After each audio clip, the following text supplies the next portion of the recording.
তিনি বলেন রাসূলুল্লাহ সাল্লাল্লাহু আলাইহি ওয়াসাল্লাম যখন কোনো বৈঠক শেষ করে চলে যাওয়ার ইচ্ছা করতেন তখন তিনি এই ইস্তিগফারটি করতেন, সুবহানাকা আল্লাহুম্মা ওয়া বিহামদিকা আশহাদু আল্লা ইলাহা ইল্লা আনতা আস্তাগফিরুকা ওয়া আতুবু ইলাইক।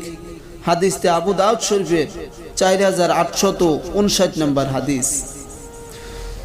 রাসূলুল্লাহ সাল্লাল্লাহু আলাইহি ওয়াসাল্লাম ঘুম থেকে উঠেও যে ইস্তিগফারটি করতেন, হযরত আবু উবাদা ইবনে সামিত রাদিয়াল্লাহু তাআলা আনহু বলেন রাসূলুল্লাহ সাল্লাল্লাহু আলাইহি ওয়াসাল্লাম বলেছেন, যে ব্যক্তি রাতে ঘুম থেকে উঠে এই ইস্তিগফারটি পড়বে মহান আল্লাহ তাআলা তার সকল চাওয়া পাওয়া এবং আশা আকাঙ্ক্ষাগুলো পূরণ করে দিবেন। সুবহানাল্লাহ। ইস্তিগফারটি হলো লা ইলাহা ইল্লাল্লাহু